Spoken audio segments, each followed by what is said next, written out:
Muito bom dia! Estamos no domingo, início do mês de novembro, e vamos para mais uma lição do Tao, continuando então a lição de sábado, onde nós tratamos ainda do governar, como cozinhar um pequeno peixe. Então, a gente está falando muito de governo, né? E muitas pessoas confundem governo com a situação atual, muitas vezes no nosso país, mas aqui Lao Tzu deixa uma mensagem bem simples e clara, que o governo somos nós mesmos com o nosso instrumento. Nós governamos o nosso corpo. E esse governo se dá por entender as leis universais, as leis que regem o universo, porque o nosso corpo, ele é o universo. Porque é um corpo formado por moléculas, células, átomos, células e órgãos, mas tudo isso é a materialização, matéria condensada, tudo isso é energia, está vibrando em uma determinada frequência.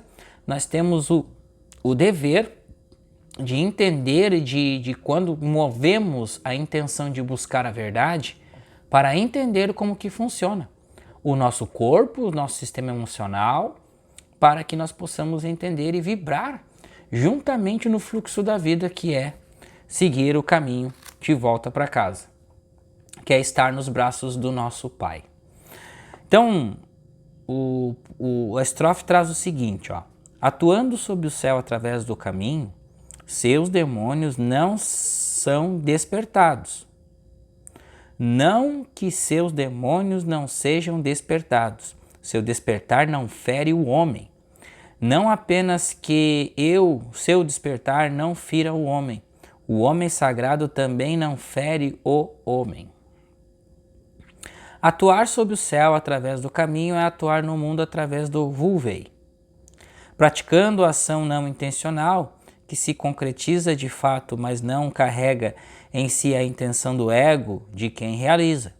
E demônios podem ser compreendidos nesta frase como forças perversas ou os desequilíbrios que são despertados no organismo de quem não se encontra em retidão. Viram que este pequeno parágrafo bateu do que nós falamos no início? Se a gente não conhece as leis universais, nós vivemos em conflito, vivemos doentes, vivemos não entendendo como funciona, a gente projeta, aquilo volta para nós. Então, o estado de quietude, o estado de observação, a autoanálise, faz com que a gente comece a conhecer o caminho. Tá? Então, conhecendo o caminho, a gente começa a percorrê-lo de volta para casa, mas sem conhecer o caminho, não adianta a gente percorrer, porque a gente não vai conseguir percorrer, não vai ter constância. Precisa-se ter retidão e constância.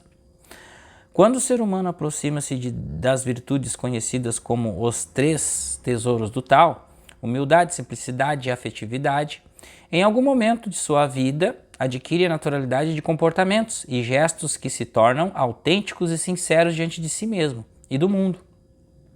Ele passa então a desfrutar de um estado de equilíbrio físico, energético e mental, que irá impedir os seus demônios de serem despertados, no sentido de evitar que os desequilíbrios representados por forças externas ou excessivas se abriguem no seu interior, desarmonizando o seu organismo.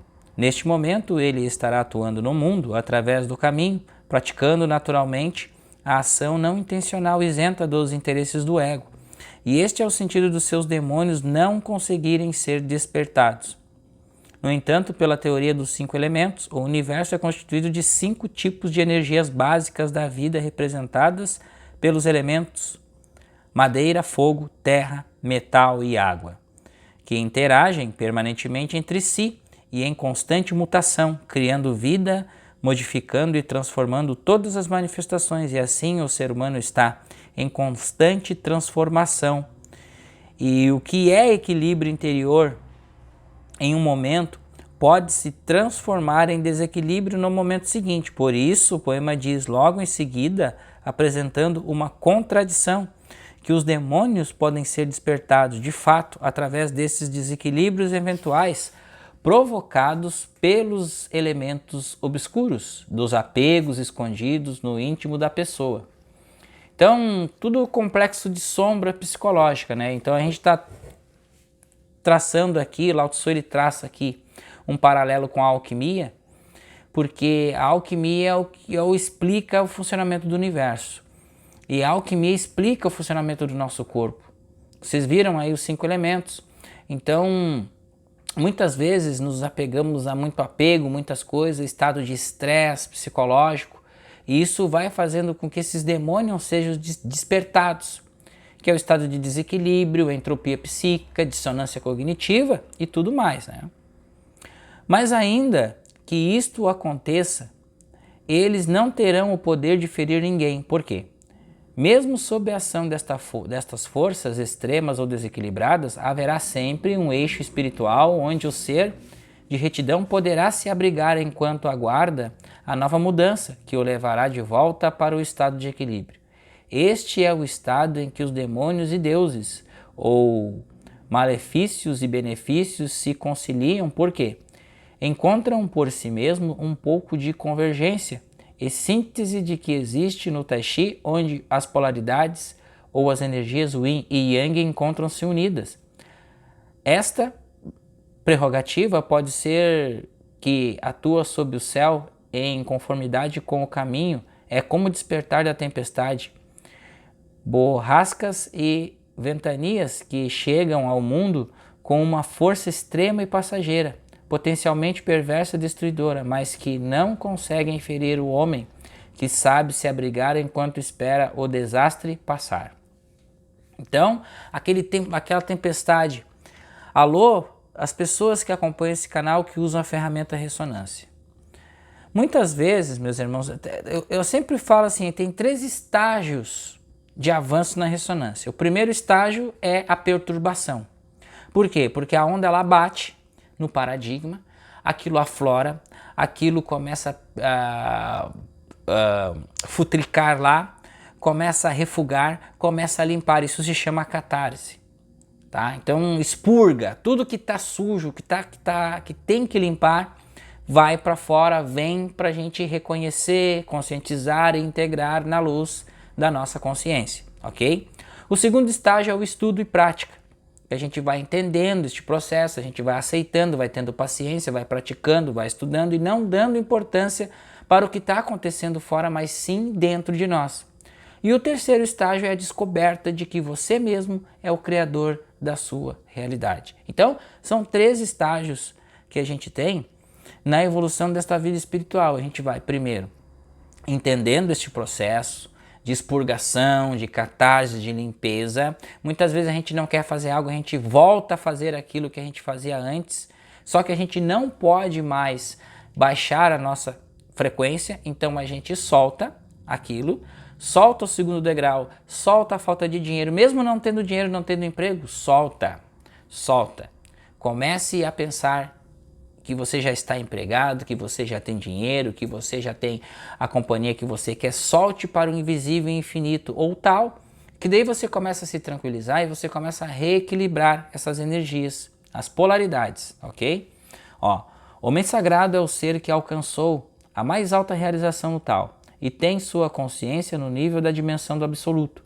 No poema ele é usado como modelo do despertar da consciência que se contrapõe aos demônios.